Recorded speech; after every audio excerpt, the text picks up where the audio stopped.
আসসালামু আলাইকুম। প্রিয় দর্শক, আমার একটা জিনিস মনে হচ্ছে যে দলীয়করণের ক্ষেত্রে সারা দেশে সরকার যেন একটু বেশি তাড়াহুড়া করছে এবং এই কাজে মাঠ পর্যায়ে এবং বিভিন্ন বড় বড় নেতাদের ক্ষেত্রে তারা যেন প্রধানমন্ত্রীর নির্দেশনাকে উপেক্ষাও করছে। আপনার একটা কথা মনে আছে কিনা জানি না, প্রধানমন্ত্রী তার প্রথম ভাষণে বলেছিলেন উনি কেবল বিএনপির প্রধানমন্ত্রী না, এই সরকার কেবল বিএনপির সরকার না, যারা তাদেরকে ভোট দিয়েছেন এবং যারা তার বিপক্ষে ভোট দিয়েছেন এবং যারা কোনো ভোটই দেননি, এই সরকার তাদের সকলের সরকার। এ কথার অর্থটা কি? এ কথার অর্থ হলো তারা যা কিছু করবেন তার মধ্যে এই সকলের স্বার্থ আপনি দেখতে পাবেন। তারা যদি কোনো একটা সিদ্ধান্ত নেন, সেই সিদ্ধান্তের মাধ্যমে এই সকলের সেই উপকৃত হওয়ার একটা সম্ভাবনা থাকবে। এটি হলো মূল অর্থ।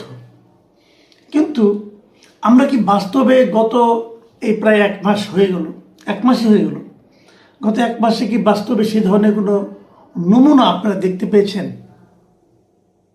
আমি প্রধানমন্ত্রীর আচরণে দেখতে পেয়েছি, কিন্তু আর কোনো মন্ত্রীর আচরণে কিন্তু আমি দেখতে পাচ্ছি না। সবাই যেন একটু তাড়াহুড়া করছেন। একদম প্রত্যন্ত অঞ্চলে, যেমন কয়েকদিন আগে, এই দুদিন আগে তো লালমনিরহাটের এক বিএনপির নেতার ফোনালাপ শুনলাম একজন চেয়ারম্যানের সঙ্গে, যে 30% তাকে দিতে হবে কার্ড, ভিজিএফ কার্ড সম্ভবত, এটা মন্ত্রীর কোটা। তো এরকম মন্ত্রীরা কিন্তু সব জায়গাতে, আমরা একটা অডিও কল পেয়েছি, আরও কত অডিও কল আমরা পাইনি, কিন্তু 30% কিন্তু 30% জায়গায় রয়ে গেছে। এমপি সাহেবরা কি বুকে হাত দিয়ে বলতে পারবেন যে ওনারা এই ধরনের কাজ করছেন না? ঘোষণা দিন যে আমরা করছি না। পারবেন না। সব জায়গায় চলছে, একই জিনিস চলছে।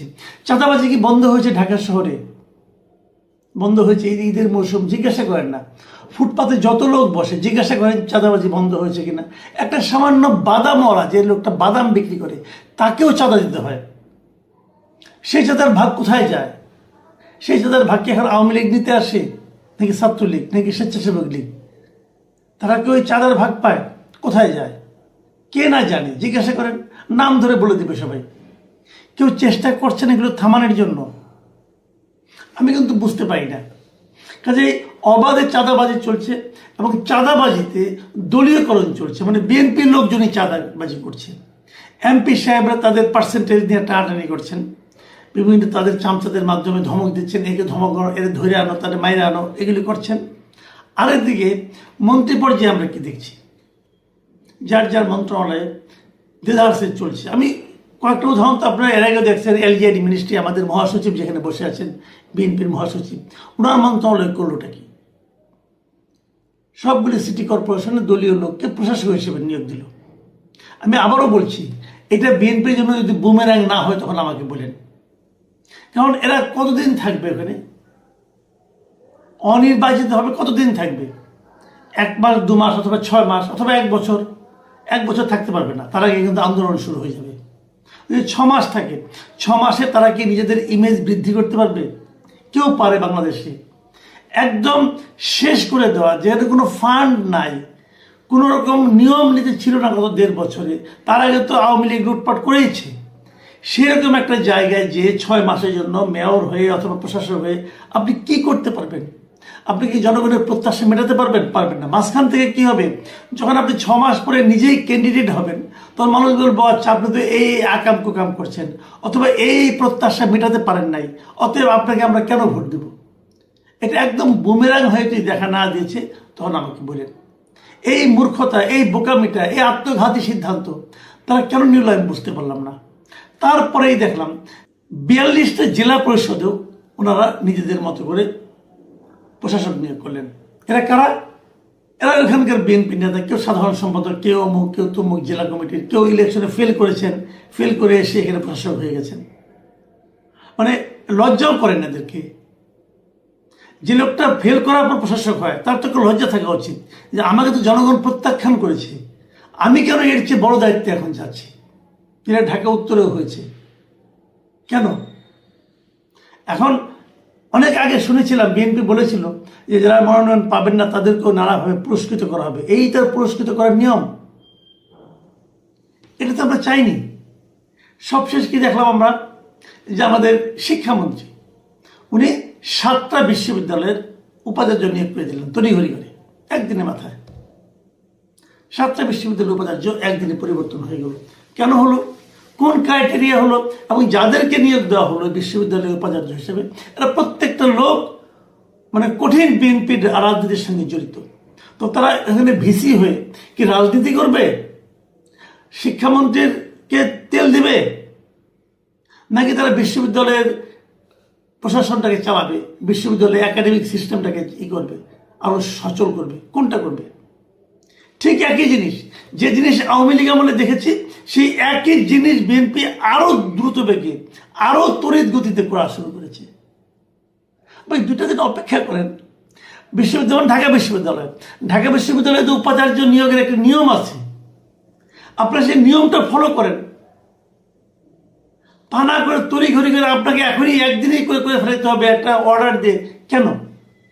এটা আমি মিলন ভাইকে বলবো, আপনি তো শিক্ষামন্ত্রী আগেও ছিলেন, আপনি একজন ছাত্র নেতাও ছিলেন, আমি আপনাকে পেয়েছি, আমি যখন স্টুডেন্ট ছিলাম তখন আপনি আমাদের নেতা ছিলেন। আমি আপনাকে স্বনির্বন্ধ অনুরোধ করি, আপনি বলেন, যদি আপনি যখন স্টুডেন্ট ছিলেন তখন যদি আপনি দেখতেন যে এভাবে এক ভিসি নিয়োগ করা হয়েছে, আপনি পছন্দ করতেন? করতেন না তো, আপনি আন্দোলন করতেন তখন এর বিরুদ্ধে। তাহলে হলোটা কি? যে জিনিসের আমরা সমালোচনা করলাম, আওয়ামী লীগ আমলের সমালোচনা করলাম, অন্তর্বর্তীকালীন সরকারের আমলের সমালোচনা করলাম, সেই একই কাজ তারও চেয়ে দ্রুত বেগে এবং তারও চেয়ে স্থূলভাবে বিএনপি করল। তাহলে পার্থক্যটা কোথায় পেলাম? ওই যে লোকজন বলে না যে যেই লাউ সেই কদু, এখন তো যেই লাউ সেই কদুই দেখতেছি আমরা। দলীয়করণের ক্ষেত্রে যেই লাউ সেই কদু, এটা বলবো, বরঞ্চ যেই লাউ সেই কদু না, কদুর চেয়ে বড় কিছু থাকলে সেটা। তো এভাবে যদি আপনারা অগ্রসর হতে থাকেন, কি হবে সামনে? দেখেন, আমি আবারও বলি আপনাদের কাছ থেকে, আপনারা একটা নতুন সরকার এসেছেন, একটা চরম দুঃসময়ে আপনারা কিন্তু গণতান্ত্রিকভাবে নির্বাচিত একটা সরকার। এই সরকারের কাছে দেশের মানুষ অনেক কিছু আশা করে। কতটুকু পারবেন কতটুকু পারবেন না সেটা হয়তো পরের কথা, কিন্তু মানুষ এই সময়ে, এই 1 মাসের মাথায় দেখতে চায় যে আপনারা কতটুকু করার চেষ্টা করছেন। হয়তো শেষ পর্যন্ত পারলেন না, কিন্তু চেষ্টা যে করলেন, এই যে নিয়ত, সে আমাদের একটা হাদিস আছে না যে ইন্নামাল আমানু বিন্নিয়াত, আপনি যে নিয়তটা, এটা মানুষ দেখতে চায়, কিন্তু মানুষ দেখতেছে আপনার নিয়তটাই খারাপ। এই যে যাদের উপাচার্য নিয়োগ করেছেন তারা কি হবে, ভালো করবে কি মন্দ করবে সেটা তো পরের কথা, কিন্তু নিয়োগ করার সময় আপনার নিয়তটা কি ছিল? যে আমার দলের লোককে ওখানে বসাতে হবে। আপনি যদি নিয়ত তেমন হতো, আমি একটা যোগ্য লোককে যোগ্য জায়গায় নিয়ে বসাবো, সে লোকটা আমার দলের হতে পারে না, আর আপনার দলও কি মানে এরকমই হতে হবে যে একদিনে সবাইকে নিয়োগ করতে হবে? আপনি দলে করেন, আস্তে আস্তে খবর নেন, দেখেন ভালো মন্দ কি হয়। কিন্তু একদিনে সবগুলি পরিবর্তন করে আপনি কি লাভ করলেন বলেন? আগামীতে তাও হবে। এর মধ্যে শুনতে পাচ্ছি স্থানীয় সরকার নাকি আরো এটা বাড়বে, স্থানীয় সরকার নাকি এখন নাকি বিভিন্ন পৌরসভায় নাকি মেয়র নিয়োগ করা হবে, উপজেলা পদে নাকি নিয়োগ করা হবে, সব দলের লোকদের নিয়োগ করবে, আর ইলেকশন লাগবে না। কিসের গণতন্ত্র, কিসের কি গণতন্ত্র? একবার দরকার। কখন দরকার? আমার নির্বাচনের সময় দরকার, আমার নির্বাচিত হওয়ার সময় দরকার গণতন্ত্র, আর গণতন্ত্র লাগবে না। এই দৃশ্য দেখতে চাইনি আমরা। প্রিয় দর্শক, এখন এ পর্যন্তই। আল্লাহ হাফিজ।